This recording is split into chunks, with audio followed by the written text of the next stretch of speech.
dito ka na mag-dinner sa amin, ha? At magpapaluto ako ng masarap na hapunan. Ano bang paborito mo pagkain? Naku, ako na yan. Gusto ko ako magluluto para kay Tristan. Oh, napakasarap magluto ng ate mo. Manang, halika. Marami pa tayo di-defrost. Halika na. Defrost natin lahat. Mayor ko muna kayo, ha? Larano. Yan. May uncle ka na. Akala ko ba cold case na ang kaso na yan, sir? Hindi pa. Nakita ko kagabi yung kapatid ng suspect. Katakasan lang ako. Kung nandito sa Maynila si Tristan Astor, panigurado, nandito rin si Carolina Astor. Tristan, alam ko nakakabiglaan lahat nangyari, pero hindi ka na ibang tao sa amin, ha?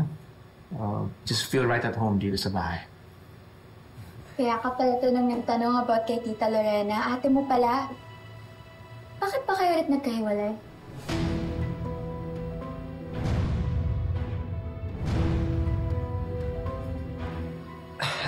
Hindi ba naikwento ni ate? Actually, hindi masyado. Kailan nga lang din namin nalaman na may kapatid pa pala siya. Naghiwalay daw kayo? Sorry, Tristan, if you don't mind me asking, ano bang nangyari sa inyo?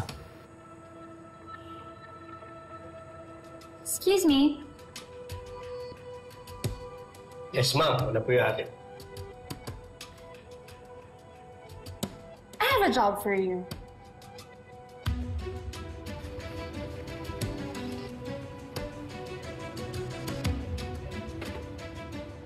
Lorena Herrera is the name. Can you do a search on her and check kung may file siya sa inyo?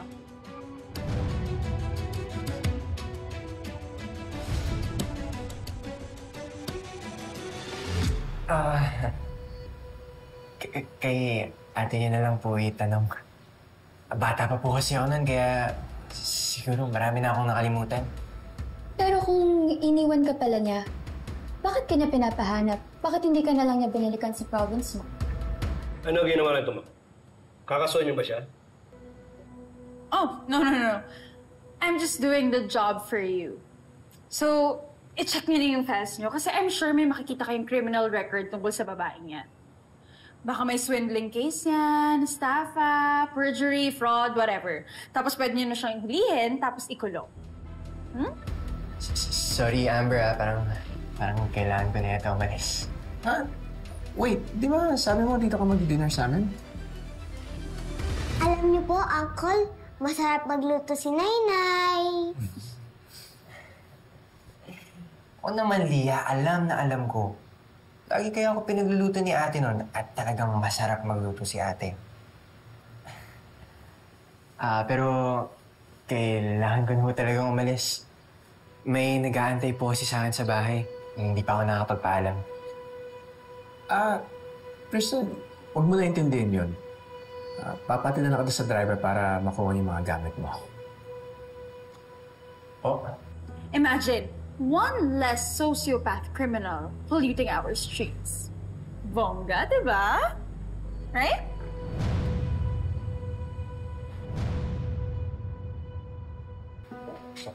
Tristan, to, baka nauuhaw ka na.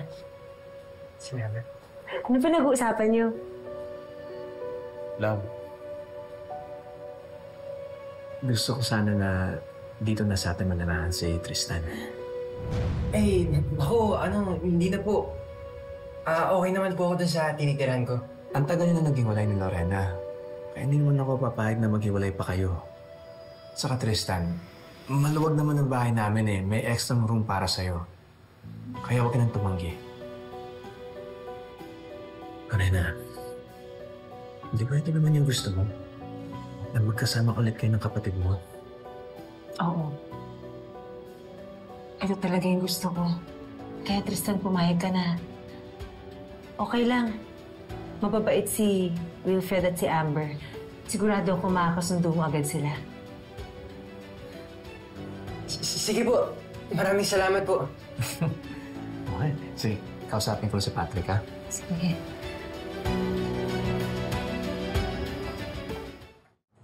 Ma'am, kung wala po kayong warrant o reklamo, hindi ko po pwedeng i-search ito. Labag sa batas po natin yun. Pare, salamat dito ha. Ingat po kayo, sir. Officer, it's okay. Kaya nga, bibigyan kita ng dahilan para i-search yan. Ayan, tanggapin mo. Ma'am, huwag niyo ako subukan. Come on, officer. Pang grocery, pang merienda, pang dinner. Tanggapin mo na. Maliit na bagay. Ma'am, umalis na po kayo. Hindi lahat ng pulis kayong sulat. What a waste of time. Tara.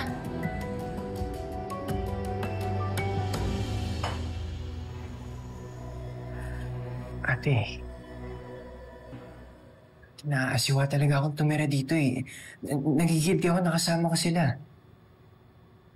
Alam ko. Pero kailangan kita. Lalo-lalo na ngayon. Please, Tristan. Samahan mo ko.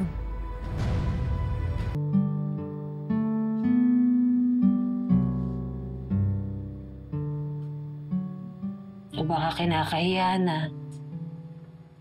Alam mo, Tristan, minsan naiisip ko. Mabuti na rin yun, no? Na bigla siyang nawala. Na nauna siya. Kasi hindi niya malalaman yung mga ginawa ko. Hindi sasama yung loob niya sa akin.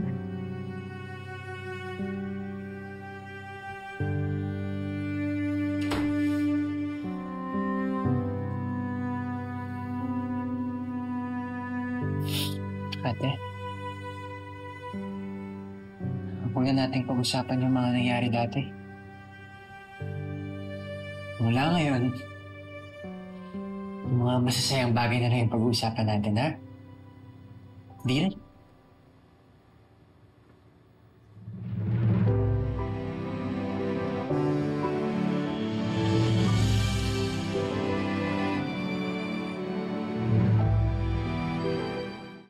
Pwede to sa design. Yeah.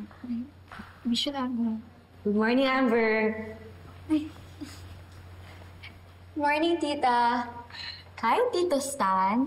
Hi, Manang Amber. What? Ay, si Grace nga po pala. She's one of the staff sa department ko. Hi, ma'am. Hi, Grace. Oh, siya. Hindi na namin kayo istorbohin. Aalis din kami. Shopping ko to. Ate, ang dami-dami ko pang damit. Aanin ko naman yun. Ipapon mo na. Naluma na ng mga damit mo. Tsaka tito ka, diba? Hindi ka naman lolo. Huwag ka mag-alala. Ako bahala sa'yo. Tapos pagkatapos nun, susundin naman natin si Lia sa school. O siya, mauna na kami. Sige po, bye. Enjoy po kayo. Bye. Bye-bye po. Bye. Bye-bye. Shop well. See you. Diba? Aray ko. You didn't tell me naman na your tito is so fine. Ay, what? Correction, hindi ko siya tito. Kapatid siya ng stepmom ko. Nakasar ko lang kaya tito. And ew, hindi kaya ako nakyukitan sa kanya. Baduy ng itsura. Baduy? Girl, that man is a delicious whole snack. I swear. Single ba siya? I don't know. And I don't care. Wala akong interes sa mga lalaking baduy pumorma tsaka walang ambisyon, no? Imagine, gusto siyang pag-aralin na tapos ayaw pa. Super red flag. Anyways, change topic. Back to work. Tara, let's go. Can you check? Lorena Herrera? Sino to, sir? Pagbasahon mo mabuti, kamukha siya ni Carolina Astor. Sir, paano magkamukha? Isa sobrang luma nito, halos mabura na si Astor. Hindi ko makakalimutan ang mukha niya. Tandang-tanda ko pa ang itsura niya. Ayun po si Carol, sir, oh. Carolina Astor! Astor! Hawig pare, sobrang magkamukha. Sir, magbakasyon ka kaya muna. Para naman ma-detox ka sa kaso ni Astor. No, basta, search mo yung Lorena Herrera na yan. Pag may makita ka, i-report mo kagad sa akin.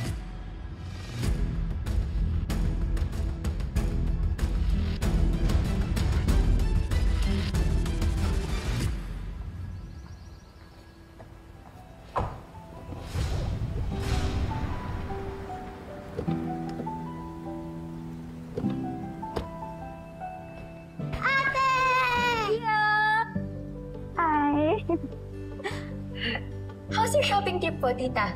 Nako, napakarami namin nabili para kay Tristan. Ayun.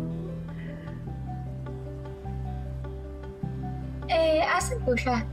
Nasa car, ate. Bad mood kasi si Uncle. Bad mood? Bakit? Paano ba naman kasi? Itong ate, pinilit gupitan ng buhok.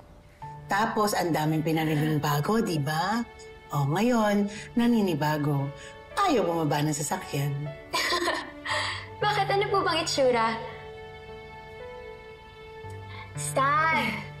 May bumaba ka na dyan! Alam kong mukha kang tukmol, pero okay lang yan. Masasanay din kami. Uncle, baba na dyan!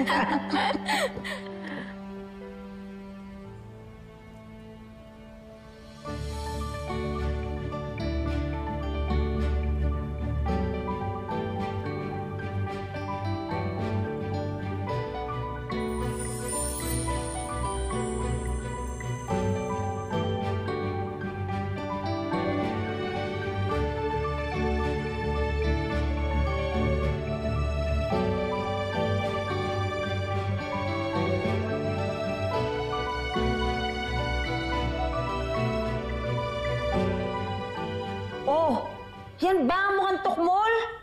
Gwapo-gwapo ng kapatid ko. Aray. Talaga, wala ka talagang pinagbago. Bully ka pa rin. Gwapo naman talaga eh.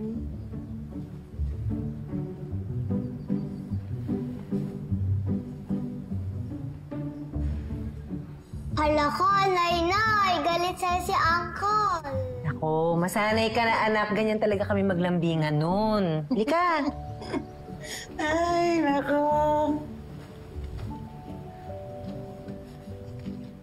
In fairness, good looking nga. Pero wala namang... May ayuda kayo sa akin. Basta kwentuhan niyo lang ako tungkol kay Tristan, lalo na sa kapatid niya.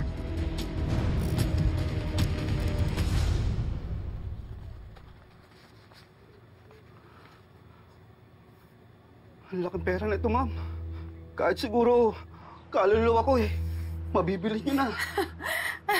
Alam mo, kuya, ang cute mo talaga, no? Pero hindi naman ako interesado sa kaluluwa mo. Magpapakwento lang ako. Eh, bakit po kayo interesado sa buhay ng magkapatid?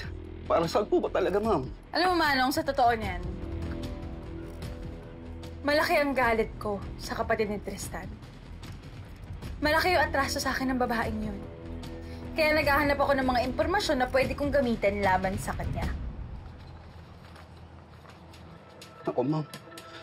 Hindi po ganyan yung pagkatao ko eh. Saka, parang anak na yung turing ko kay Tristan. Hindi ko siya kayang traidor rin. Pati na yung ate niya. Ayaw mo na malaking pera?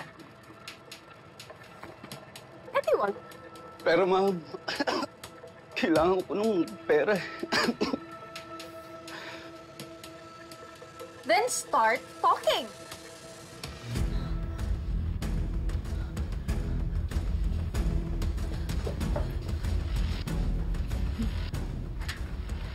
Ano gagawin ko? Kailangan ko ba sumuko sa mga pulis? Sasabihin ko sa kanila na inosente naman ako. Ate, kukulong ka pa rin nila. Lalo na't hindi pa nahahanap kung sino talaga yung pumatay. Paano mahuhuli? Si ate nga yung piniprim up nila. Si Wilfred. She had it coming, Dad. Kaya I can't blame you if you-fire mo siya. Bakit pa kasi ganun yung ugali ni Tita Ronnie? I don't know. Hindi ko alam why she's acting so selfish. Acting like a kid. She's so immature. And a goddamn liar.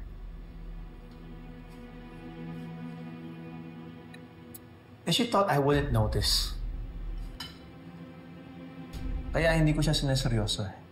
Because I always notice. Guess you've got a sixth sense for BS. Kaya ikaw, Amber, ha? Maging mapanuri ka sa mga taong pinapasok mo sa buhay. Don't tolerate these types of people.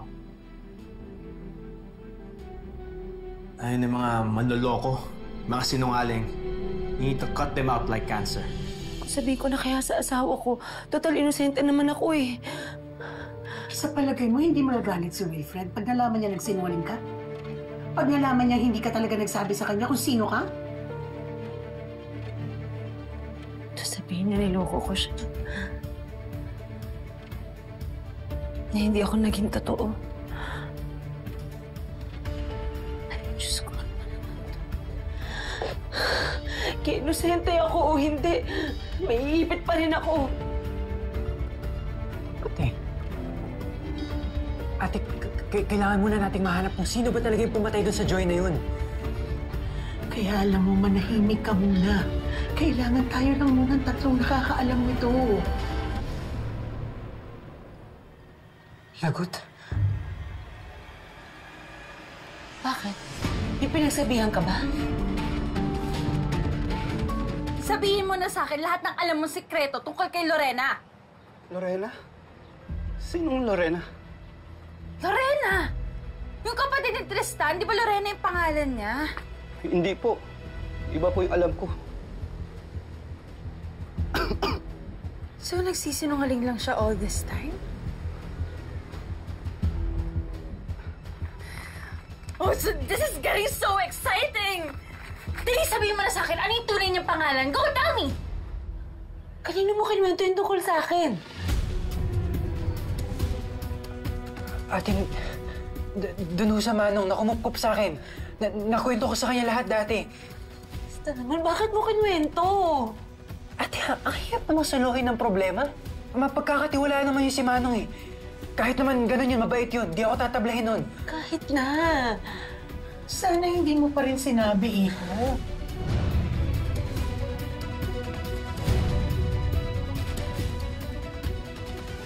Lalo na tungkol sa akin.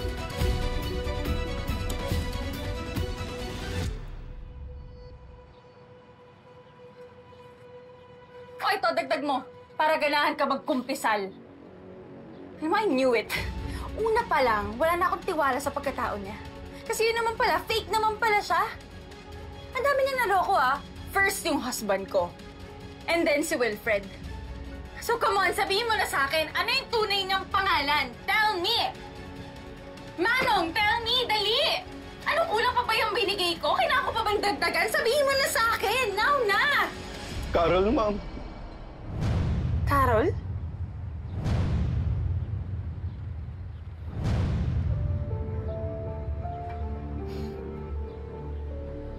Anong apelyido niya?